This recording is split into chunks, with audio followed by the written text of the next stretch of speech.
नमस्कार, मेरा नाम विभू है। मैं आईआईटी गुवाहाटी के electronics and electrical engineering department में पढ़ाता हूँ। जैसा कि आपने कोर्स इंट्रोडक्शन वीडियो में देखा होगा या पहले देखा होगा, इस कोर्स का नाम है analog and digital communications part one, क्योंकि इस कोर्स के 2 पार्ट्स होने वाले हैं।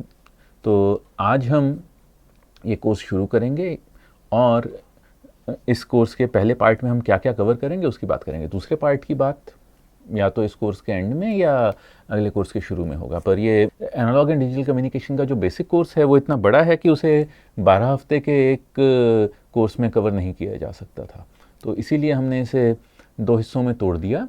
पार्ट 1 में हम ये सब कवर करेंगे। पहले हम बुक्स देख लेते हैं।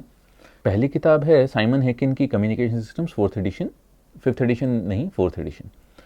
4th एडिशन में या ये ऐसी किताबें हैं जो कि एनालॉग एंड डिजिटल कम्युनिकेशन दोनों पार्ट्स को कवर करती हैं।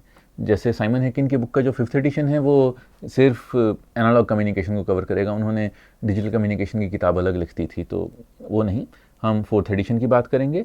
हम जॉन प्रोकिस और मसूद सलेही की कम्युनिकेशन सिस्टम्स इंजीनियरिंग 1994, थोड़ा पुराना है बट जो कुछ हम इस कोर्स में पढ़ेंगे वो सब इसमें कवर हो जाएगा, उसकी बात करेंगे। और हम उपमन्यु माधव की introduction to communication systems 1st edition, Cambridge University Press, इस किताब की बात करेंगे। हम मेनली इन्हीं तीनों किताबों से, और उसमें से भी पढ़ाने के पॉइंट ऑफ व्यू से मुझे जॉन प्रोकिस और मसूद सलेही की किताब सबसे ज़्यादा पसंद है। तो हमारा मेन कोर्स कंटेंट इसी किताब में से रहेगा। आप चाहें तो इसे देख सकते हैं। अब सवाल आता है कि इस कोर्स में हम क्या पढ़ेंगे। इस कोर्स में कोशिश यही रहेगी कि करीब आधे आधे घंटे के 60 लेक्चर्स हों, और हम वीडियोस को ऐसे बनाएंगे कि हम आधे घंटे में कवर कर लें। पर कुछ टॉपिक्स, जैसे कि मुझे पता है एनालॉग मॉड्यूलेशन में एक फेज लॉक लूप आता है, वो मैं कितनी भी कोशिश कर लूँ 50 मिनट से कम में नहीं कवर करवा सकता। तो कुछ टॉपिक्स ऐसे जाएंगे जो कि हो सकता है कि वीडियो 40 से 50 मिनट का भी बन जाए, क्योंकि वहाँ एक टॉपिक की कंटिन्यूटी के लिए मुझे इतनी देर लगानी पड़ती है कि मैं उसे बीच में नहीं तोड़ सकता। बट मोस्टली मेरी कोशिश यही रहेगी कि मैं आधे आधे घंटे के या 30-30 मिनट से कम के वीडियोस बनाकर इस लंबे कोर्स को पूरा करूं। तो हम हमारा सबसे पहला टॉपिक होगा सिग्नल एनालिसिस, उसके बाद रैंडम प्रोसेसेस, उसके बाद एनालॉग मॉड्यूलेशन, उसके बाद सोर्स कोडिंग, उसके बाद इंट्रोडक्शन टू एरर एनालिसिस। ये सब टॉपिक्स जब भी इनकी बात होगी, इनमें क्या क्या कवर होगा, ये वहाँ पर उस यूनिट या उस मॉड्यूल के शुरू में डिस्कस हो जाएगा। पर क्योंकि ये इंट्रोडक्टरी लेक्चर है, ये इंट्रोडक्टरी वीडियो है, तो हमारे लिए इस कोर्स में या इस मॉड्यूल में हमारा काम होगा इलेक्ट्रिकल कम्युनिकेशंस की हिस्ट्री को देखना। कि हमने कम्युनिकेशन का मतलब होता है एक से दो लोगों का आपस में बात करना। कम्युनिकेशन का असली मतलब यही है, कम्युनिकेट। आप कैसे कम्युनिकेट करते हैं, आप एक आदमी से दूसरे आदमी कैसे बात करता है। पर जब हम इलेक्ट्रिकल इंजीनियरिंग के पॉइंट ऑफ व्यू से या इलेक्ट्रिकल इंजीनियरिंग की नज़र से कम्युनिकेशन को देखते हैं तो उसका मतलब थोड़ा सा अलग हो जाता है। तो हम इसे इलेक्ट्रिकल कम्युनिकेशन की हिस्ट्री भी कह सकते हैं, बजाय इसे कम्युनिकेशन की हिस्ट्री कहने के हम ये कह सकते हैं कि इलेक्ट्रिकल कम्युनिकेशन की हिस्ट्री है। क्योंकि कम्युनिकेट करने का जो मूल मतलब होता है वो होता है अपने विचार दूसरों तक पहुंचाना। ये मैं लिख देता हूँ, ये मुझे अच्छा लगा तो यहाँ लिख देता हूँ। तो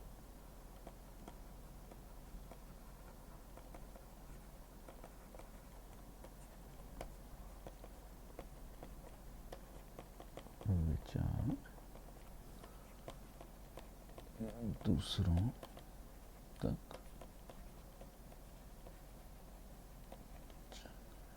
और जैसा कि आप जानते हैं सब जीव अपने विचार दूसरों तक पहुंचा सकते हैं। पेड़ पौधे कुछ हद तक नहीं पहुंचा सकते, पर बाकी सब जीव अपने विचार दूसरों तक पहुंचा सकते हैं। जैसे कि अगर कुत्ते बिल्लियाँ रोकर बात करके आपके आगे दुम हिलाकर वो अपनी बात आप तक पहुंचा सकते हैं। तो अपने विचार दूसरों तक पहुंचाना कम्युनिकेट करना होता है, वो सभी कर सकते हैं। पर इंसान इतने में खुश नहीं है। हमें सिर्फ इससे मतलब नहीं है कि हम हमारे सामने जो बैठा है या जिससे हम बात कर रहे हैं केवल उस तक अपने विचार पहुंचाएं ना, हमें इससे ज़्यादा चाहिए। तो इससे ज़्यादा हम कैसे ला सकते हैं, या हमने कैसे ये कोशिश की कि हम अपने विचार सिर्फ हमारे सामने बैठे लोगों से छोड़कर बहुत लोगों तक, जैसे कि मेरे विचार चाहे जैसे भी हों आप तक पहुंच रहे हैं इस वीडियो के माध्यम से, वैसे ही मेरे विचार आप तक या दूसरे लोगों तक कैसे पहुंचे, ये इसकी कहानी है। तो एक कहानी हम शुरू करते हैं। हमने अब तक मनुष्यों ने या इंसानों ने 3 बड़ी क्रांतियां देखी हैं, या 3 ऐसे इवेंट्स हुए हैं ह्यूमन हिस्ट्री में जिनके कारण इंसानों के रहने का तरीका बिल्कुल बदल गया है। पहले खेती अथवा कृषि क्रांति। आप सबने कभी ना कभी ये तो पढ़ा होगा कि वो हिस्ट्री की टेक्स्ट बुक ऐसे ही शुरू होती है, the first humans were Hunter gatherers, कि हम लोग पहले या तो जो पेड़ों से फल गिर जाते थे वो खाकर, नहीं तो जानवर मारकर खाकर उसी से गुजारा चलाते थे। हम खेती नहीं करते थे। तो जब मनुष्यों ने या इंसानों ने यह देखा कि खेती की जा सकती है, आप ज़मीन में बीज डालकर अपने लिए खाना उगा सकते हैं, तो उन्हें लगा ये तो जानवर मारने से कम खतरे का काम है। जानवर आप पर वापस हमला कर सकता है, खेती में आपके ऊपर पौधे हमला नहीं करेंगे, और फल इकट्ठे करने से ज़्यादा सर्टन है आपको फल रोज़ रोज़ नहीं मिलेंगे। तो हंटर गैदरर्स से बढ़कर हम खेती की ओर आ गए, और उससे एज अ सिविलाइजेशन हम लोगों ने ग्रुप्स में रहना सीखा, हम लोगों ने काम बांटना सीखा, हम लोगों ने हमारे गांव बसने लगे। वो सिर्फ खेती की क्रांति के कारण था। So it was a revolution. The second revolution industrial revolution था, या दूसरा रेवोल्यूशन ऐसा हमारा इंडस्ट्रियल रेवोल्यूशन था, जब हमने ये सीखा कि मशीनें जो काम 50 इंसान 50 दिन में करते हैं, वो काम एक मशीन एक दिन में करती है। ये 1400-1500 के आसपास यूरोप में आया था। इसकी लंबी कहानी है, हमारा काम इंडस्ट्रियल रेवोल्यूशन की हिस्ट्री देना नहीं है, बट इंडस्ट्रियल रेवोल्यूशन का जो, अगर मैं 2 सेंटेंस में इंडस्ट्रियल रेवोल्यूशन समझाने की कोशिश करूं, तो उसका अर्थ ये था कि जो काम आप इंसानों से ज़्यादा देर में करवा सकते हैं, वही काम मशीनें जल्दी कर सकती हैं। और तीसरा रेवोल्यूशन या तीसरी क्रांति जो है, वो है इंफॉर्मेशन या कंप्यूटिंग एंड कम्युनिकेशन रेवोल्यूशन, जिसके ये अभी पूरी नहीं हुई है। जैसे कि एग्रीकल्चरल रेवोल्यूशन अपनी परिणति तक पहुंच चुका है। एग्रीकल्चरल रेवोल्यूशन उस पॉइंट तक पहुंच चुका है जहां पर हम कह सकते हैं कि एग्रीकल्चरल रेवोल्यूशन मेनली पूरा हो गया है। इंडस्ट्रियल रेवोल्यूशन एक तरह से अपनी परिणति तक पहुंच चुका है। हम कह सकते हैं कि एटलीस्ट अर्थ के कॉन्टेक्स्ट में इंडस्ट्रियल रेवोल्यूशन पूरा हो चुका है, पर इंफॉर्मेशन यानी कि कम्युनिकेशन एंड कंप्यूटिंग रेवोल्यूशन अभी पूरा नहीं हुआ है। हम इसके बीच में हैं, हम इसमें जी रहे हैं। तो इसीलिए हमारे लिए इसे समझना और ज़रूरी हो जाता है। तो इससे पहले कि मैं आगे बढ़ूं, मैं कुछ टेक्निकल शब्दों या कुछ टेक्निकल फ्रेजेस, बिकॉज ये शब्द नहीं है, फ्रेजेस हैं, तो कुछ टेक्निकल जैसे जार्गन बोलते हैं, तो इसको मैं जार्गन लिख सकता हूँ। टेक्निकल शब्द जो कि यहाँ बार बार आपके काम आएंगे, उन्हें हम बोलेंगे जार्गन। तो ये कुछ जार्गन है जो मैं, इससे पहले कि मैं इस जार्गन को फेंकना शुरू करूं, या ये जार्गन मैं ऐसे यूज़ करना शुरू करूं कि आपको समझ में ना आए कि ये बोल क्या रहा है, तो मैं कुछ जार्गन डिफाइन कर देता हूं। तो इन्फॉर्मेशन सोर्स, जहां से इन्फॉर्मेशन आती है, इन्फॉर्मेशन क्या होती है इस पर हम बाद में बात करेंगे। इन्फॉर्मेशन सिंक, जहां इन्फॉर्मेशन जाती है। सोर्स, सिंक समझ सकते हैं। चैनल, जो इन्फॉर्मेशन सोर्स और सिंक को जोड़ता है वो चैनल है। जैसे अगर मान लीजिए, थोड़ी अतिशोक्ति करते हुए, मैं इन्फॉर्मेशन सोर्स हूँ, आप इन्फॉर्मेशन सिंक हैं, मुझसे इन्फॉर्मेशन आप तक जा रही है, तो ये वीडियो या जिस रिकॉर्डिंग रूम में बैठा हूँ वो मेरे लिए, और जो आप अपने सामने रखकर ये वीडियो देख रहे हैं, ये हमारा चैनल है। और चैनल का मतलब है ये इन्फॉर्मेशन सोर्स और सिंक को जोड़ता है। मॉड्यूलेशन, चैनल के वो चेंजेस जो सोर्स करता है, और सिंक उनका पता लगाकर ये पता लगाने की कोशिश करता है क्या इन्फॉर्मेशन भेजी गई है। मैं बोल रहा हूँ, मेरे बोलने से यहाँ पर हवा में लॉन्गिट्यूडनल वेव्स जनरेट हो रही हैं। मैं हाथ हिला रहा हूँ, हाथ हिलाने से कोई फ़र्क नहीं पड़ता, पर मेरे बोलने से हवा में लॉन्गिट्यूडनल वेव्स जनरेट हो रही हैं। वो लॉन्गिट्यूडनल वेव्स यहाँ इस माइक से होकर, यहाँ से होते हुए इस कंप्यूटर में जाकर और रिकॉर्ड हो रही हैं। अब वो रिकॉर्ड होते हुए एक तरह से कंप्यूटर की मेमोरी चेंज हो रही है, और क्योंकि कंप्यूटर की मेमोरी चेंज हो रही है तो चैनल चेंज हो रहा है, चैनल मॉड्यूलेट हो रहा है। तो मैं जो कुछ भी बोल रहा हूँ उसके हिसाब से चैनल मॉड्यूलेट हो रहा है। तो जो भी इन्फॉर्मेशन सोर्स के हिसाब से चैनल में चेंजेस होते हैं वो मॉड्यूलेशन है। उसी मेमोरी को आप रीड कर रहे हैं, उसी मेमोरी के कॉपी को आप रीड कर रहे हैं। चाहे आप यूट्यूब पर देख रहे हैं, चाहे आप इसे NPTEL की वेबसाइट पर देख रहे हैं, आप उन्हीं चेंजेस को रीड कर रहे हैं। तो आप ये कह रहे हैं कि जो मॉड्यूलेशन है वो चैनल में चेंज हो कि सोर्स की इन्फॉर्मेशन के कारण होता है। कोड बुक वो डिक्शनरी या भाषा है जो सोर्स और सिंक दोनों समझते हैं।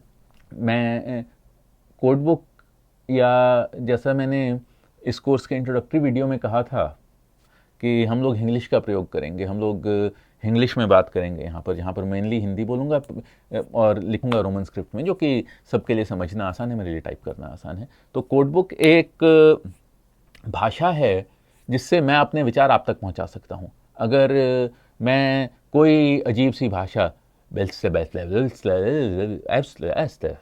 ये भाषा मुझे भी बोलते हुए समझ नहीं आई क्या है और आपको सुनते हुए समझ नहीं आई क्या है, तो मैं किसी ऐसी भाषा का प्रयोग नहीं कर सकता जो आपको समझना है। तो कोड बुक वो डिक्शनरी या भाषा है जो सोर्स और सिंक दोनों समझते हैं। सोर्स को सिंक से बात करने के लिए कोड बुक की समझ दोनों के पास होनी ज़रूरी है। मैं इस कोर्स को इंग्लिश में क्लेम करके यहाँ पर स्वीडिश नहीं बोल सकता, हालांकि मुझे स्वीडिश बोलनी नहीं आती, पर फिर भी मैं यहाँ पर स्वीडिश या कोरियन में बात नहीं कर सकता। पर और ना ये वीडियो किसी स्वीडिश या कोरियन समझने वाले को समझ में आएगा। नॉइज़, अब तो कोड बुक की डेफिनेशन मेरे हिसाब से क्लियर है। और नॉइज़ वो होती है बाहर की वो डिस्टर्बेंस जो चैनल में जाती है और इन्फॉर्मेशन को करप्ट करती है। यहाँ पर जो इन्फॉर्मेशन को करप्ट करती है, तो नॉइज़ बाहर से आई हुई डिस्टर्बेंस है। ये क्या होती है इसकी परिभाषा हम बाद में देंगे। अब क्योंकि मैंने कहा था कि ये हिस्ट्री है, तो यहाँ तो हिस्ट्री की बात नहीं हुई अब तक। तो मैंने पहले ये कहा था कि हमारे लिए, इंसानों के लिए काफ़ी नहीं था कि हम सिर्फ सामने वाले से बात करें या सिर्फ 2 लोगों तक बात करें, हमें बहुत दूर बैठे हुए दूसरे इंसानों से भी बात करनी थी। हम जो सोच रहे हैं वो हमें 50 लोगों तक पहुंचाना था। 50 तो बहुत छोटा नंबर है, हमें 50,000 50 करोड़ लोगों तक पहुंचाना था। तो हम कैसे पहुंचाते? तो उसके लिए हमने तरीके ढूंढे।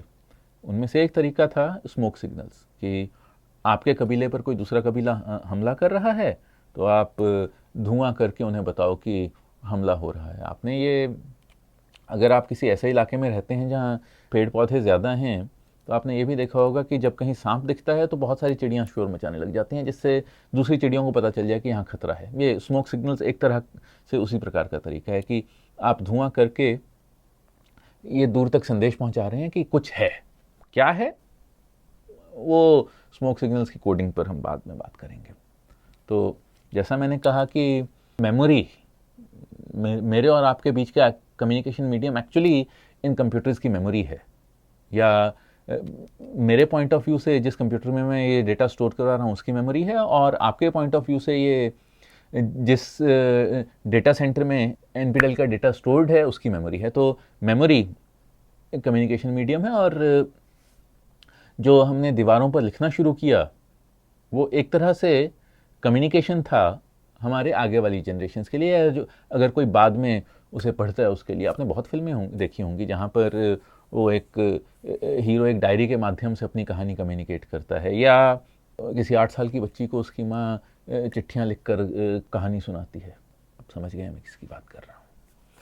और तो ये खैर, ये केव पेंटिंग्स अर्थात मतलब कि जो हम गुफाओं में रहते थे, केवमैन, पाषाण युग, तो जो हम गुफाओं में रहते थे वहाँ की केव्स पर या गुफाओं की दीवारों पर जो हमने पेंटिंग्स की वे केव पेंटिंग्स हैं। ये मध्य प्रदेश में भीमबेटका केव्स हैं। पर हमारा काम इलेक्ट्रिकल कम्युनिकेशन है, तो हम थोड़ा सा और आगे आते हैं। हम 1820 में आते हैं, जहाँ पर हैंस क्रिश्चियन ऑर्स्टेड, जिनकी फ़ोटो आप देख सकते हैं, इन्होंने ये देखा, इससे पहले ये माना जाता है इलेक्ट्रिसिटी अलग होती है, मैग्नेट्स अलग होते हैं। मैग्नेट्स लोडस्टोन्स की फॉर्म में होते थे कि आपको आयरन ओर मिला, उसमें मैग्नेटाइट मिला, वो मैग्नेट होगा, आप मैग्नेट बना नहीं सकते थे। पर हैंस क्रिश्चियन ऑर्स्टेड ने ये देखा कि आप इलेक्ट्रिसिटी हैज़ मैग्नेटिक इफेक्ट्स, आप अगर एक कॉइल में से इलेक्ट्रिसिटी पास करते हैं तो वो बिल्कुल वैसे ही काम करती है जैसे मैग्नेट काम करता है। तो ये अच्छा था, मतलब आप इलेक्ट्रिसिटी से मैग्नेट्स बना सकते हैं। पर सिर्फ यहाँ तक थोड़ा था। फेराडे ने 1831 में ऑर्स्टेड के 10 साल बाद ये देखा कि आप इसका उल्टा भी कर सकते हैं। मतलब कि अगर आप एक पास एक कॉइल है, आप उसमें से एक मैग्नेट पास करते हैं तो उसमें इलेक्ट्रिक करंट इंड्यूस होता है। इलेक्ट्रोमैग्नेटिक इंडक्शन हम सब ने पढ़ी है।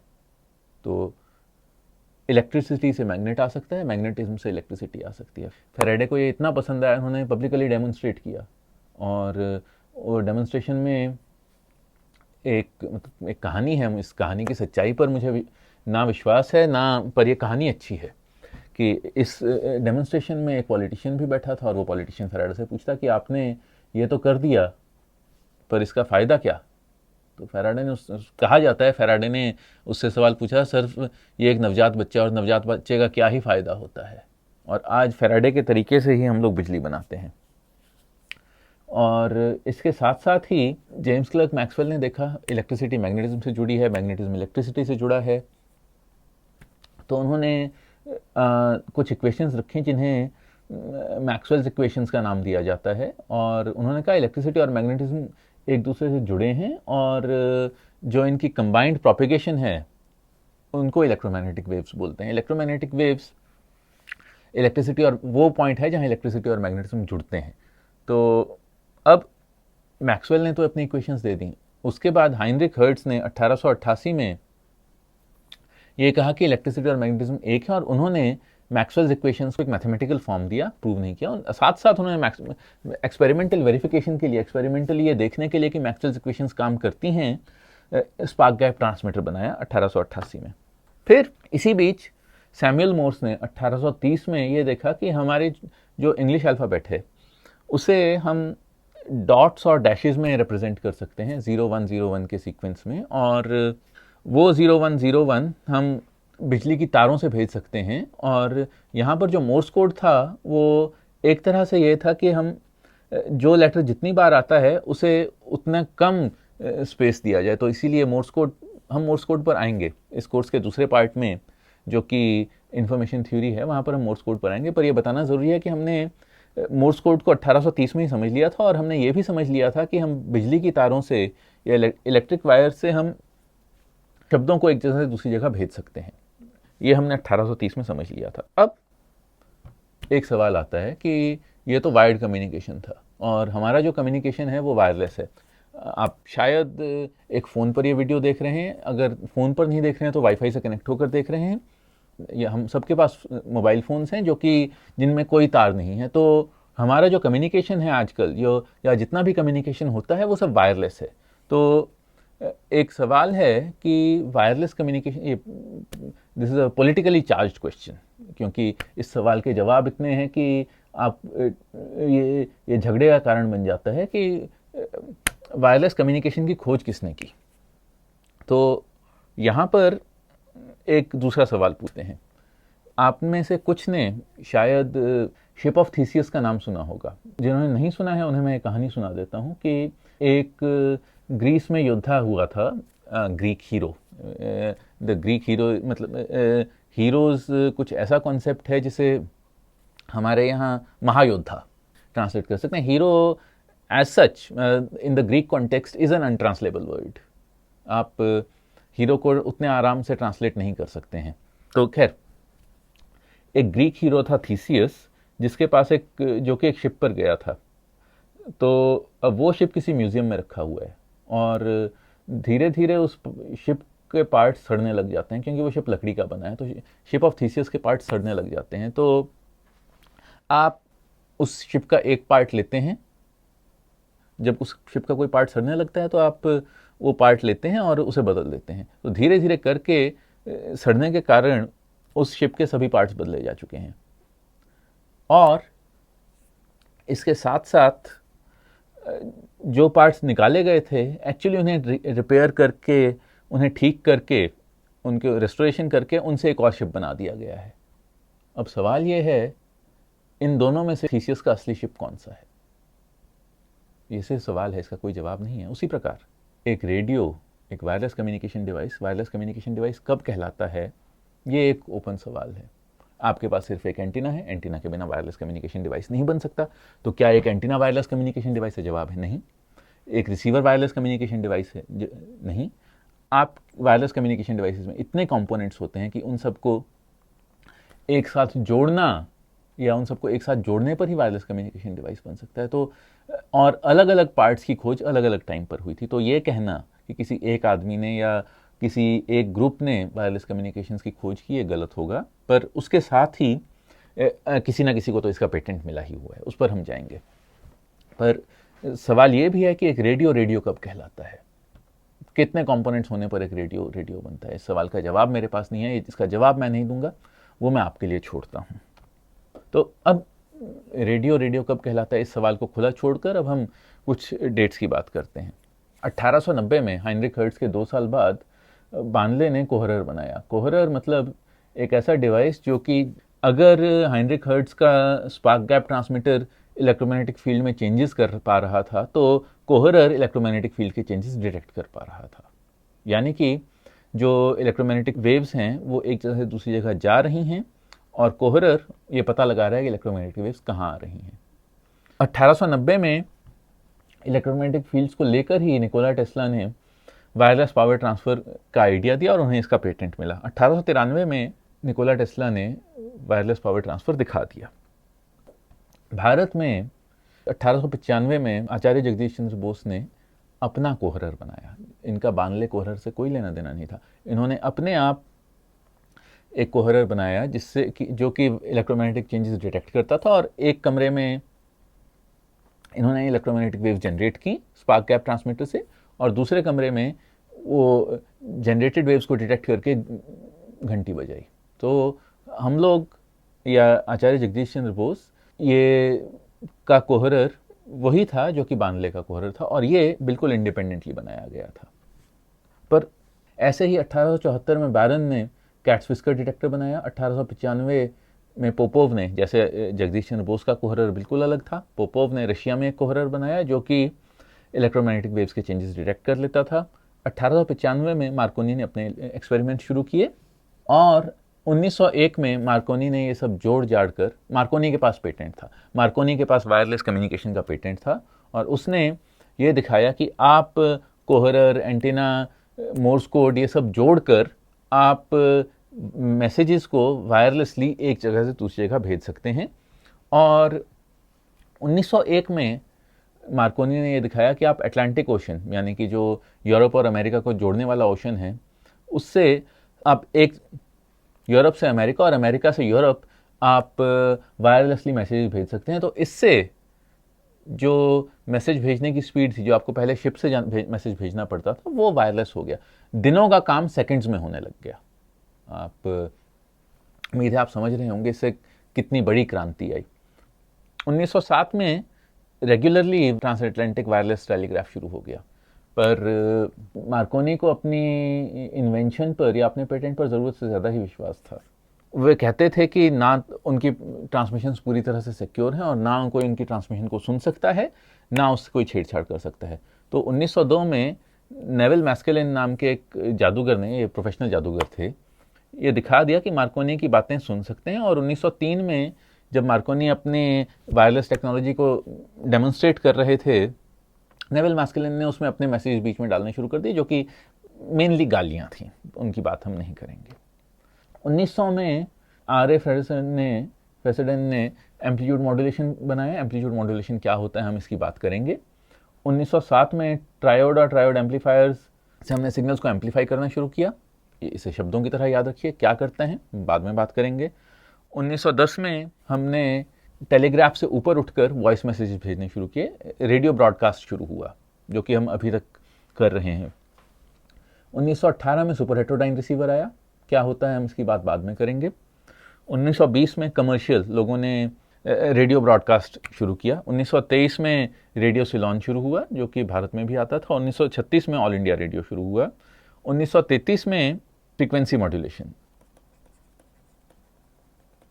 1933 में आर्मस्ट्रॉन्ग ने फ्रीक्वेंसी मॉड्यूलेशन इन्वेंट की। 1937 में पल्स कोड मॉड्यूलेशन आई, ये इस कोर्स में बात करेंगे हम। 1937 के बाद आई second world war. Second world war में कम्युनिकेशन में भीषण तरक्की हुई। वॉकी टॉकीज़ आए, रेडार आया। रेडार मतलब हम चमगादड़ की तरह सुन सकते हैं कि कहाँ से क्या आ रहा है। स्टैटिस्टिकल सिग्नल प्रोसेसिंग आई, जो कि शायद अगर ये कोर्स चला तो मैं स्टैटिस्टिकल सिग्नल प्रोसेसिंग का एक और कोर्स चलाऊँ। और फ्रीक्वेंसी हॉपिंग आई। ये एक्ट्रेस हैं हेडी लेमार, इन्होंने frequency hop spread spectrum invent किया था। तो फ्रीक्वेंसी हॉप स्प्रेड स्पेक्ट्रम का पेटेंट इनके नाम पर है। वो क्या होता है वो किसी और कोर्स में। और फिर हमने ये सवाल पूछा कि इन्फॉर्मेशन आखिर क्या है, इन्फॉर्मेशन क्या होती है। ये सवाल को हम अभी सवाल रहने देते हैं, इसका जवाब इसी कोर्स में मिलेगा। उससे इंफॉर्मेशन थ्योरी बनाई गई, जो कि यहाँ पर साथ ही सेकेंड वर्ल्ड वॉर के साथ ही इस कोर्स का पहला पार्ट खत्म हो जाएगा। और उसके बाद इंफॉर्मेशन को कैसे नापते हैं, डिजिटल सिग्नल प्रोसेसिंग क्या होती है, एनालॉग टू डिजिटल कन्वर्जन क्या होती है, वीएलएसआई डिवाइसेस क्या होते हैं, ये सब सेकेंड वर्ल्ड वॉर के बाद और इस कोर्स के दूसरे पार्ट में कवर होंगे। फिल्टरिंग, कंप्यूटेशंस, मूर्स लॉ, ये सब भी इसके बाद ही आए। और हम इस फॉर्मूला पर पहुँचे C = W log 1 + S/n, कि जो किसी भी चैनल की इंफॉर्मेशन कैपेसिटी है बिट्स में, वो उस चैनल की bandwidth log 1/, signal to noise ratio है। हम इस कोर्स में हम कैपेसिटी डिफाइन करेंगे, हम बैंडविड्थ डिफाइन करेंगे और हम signal to noise ratio define करेंगे। ये और ये पार्ट 1 में कवर हो जाएंगे, और कैपेसिटी क्या होती है ये हम पार्ट 2 में कवर करेंगे। उसके बाद 1943 में मैच फिल्टर्स आए, जो हम कोर्स के इसी पार्ट में कवर करेंगे।